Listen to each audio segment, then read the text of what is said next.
ಮಾನವತಾವಾದಿ, ಈ ದೇಶ ಕಂಡಂಥ ಅಪರೂಪದ ರತ್ನ ಇವತ್ತು ಬಾಬಾ ಸಾಹೇಬ್ ಅಂಬೇಡ್ಕರ್ ಅವರ 135ನೇ ಜನ್ಮದಿನೋತ್ಸವ ಶುಭಾಕಾಂಕ್ಷೆಗಳು ತಿಳಿಸ್ತಾ, ಏನಿವತ್ತು ದೇಶ ಕಂಡಂಥ ಪ್ರತಿಭಾವಂತ ದೇಶಭಕ್ತರಲ್ಲಿ ಅಂಬೇಡ್ಕರ್ ಅವರ ಏನಿವತ್ತು ಇಡೀ ಪ್ರಪಂಚ ಅಂತ ದೇಶ ಅಲ್ಲ, ಇಡೀ ಪ್ರಪಂಚಾದ್ಯಂತ 130ನೇ ಜಯಂತ್ಯೋತ್ಸವನ ಆಚರಣೆ ಮಾಡ್ತಾಯಿದ್ದಾರೆ.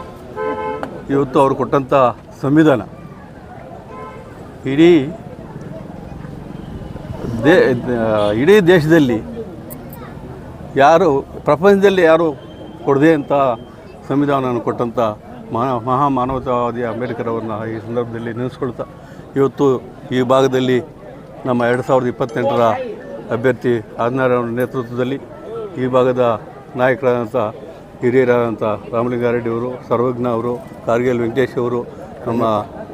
ರಂಗಪ್ಪ ಅವರು, ನಮ್ಮ ಈ ಭಾಗದ ಎಲ್ಲ ನಾಯಕರು, ನಮ್ಮ ಬ್ಲಾಕ್ ಕಾಂಗ್ರೆಸ್ ಅಧ್ಯಕ್ಷ ಅಂತ ಅಮ್ಮನುಲ್ಲಾ ಅಣ್ಣ ಅವರ ನೇತೃತ್ವದಲ್ಲಿ ಇವತ್ತು ತಾಯ್ಲೂರಲ್ಲಿ ಅಂಬೇಡ್ಕರ್ ಜಯಂತಿ ಆಚರಿಸ್ತಾ ಇರೋದು. ನಮ್ಮ ಈ ಭಾಗದ ಎಲ್ಲ ನಾಯಕರು, ಈ ಭಾಗದ ಎಲ್ಲ ನಮ್ಮ ಕಾಂಗ್ರೆಸ್ ಕುಟುಂಬ ಇವತ್ತು ಇಲ್ಲಿ ಬಂದಿದೆ. ಇವತ್ತು ಈ 135ನೇ ಜಯಂತ್ಯೋತ್ಸವದ ಅಂಗವಾಗಿ ಇವತ್ತು ಅವನ್ನು ಈ ಸಂದರ್ಭದಲ್ಲಿ ನೆನೆಸ್ಕೊಳ್ತಾ ಈ 4 ಮಾತು ಮಾತಾಡೋಕ್ಕೆ ಅವಕಾಶ ಕೊಟ್ಟಂತ ತಮ್ಮೆಲ್ಲರೂ ಹೊಂದಿಸಿ ನನ್ನ ಮಾತು